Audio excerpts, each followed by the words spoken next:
ঈসা আলাইসাল্লাম যখন আকাশ থেকে নামবেন তখন তিনি 40 বছর পৃথিবীতে থাকবেন এবং এই 40 বছরে কি করবেন জানলে অবাক হয়ে যাবেন।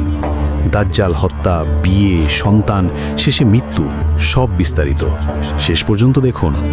আসসালামু আলাইকুম ওয়া রাহমাতুল্লাহ।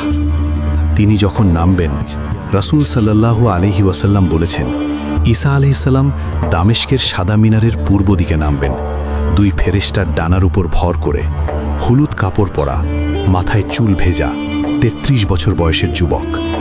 ফজরের নামাজের সময় ইমাম মাহদী তাকে দেখে বলবেন, আপনি ইমামতি করুন, কিন্তু ঈসা আলাইহিসসালাম বলবেন, না, আপনিই করুন, এটাই উম্মতের সম্মান।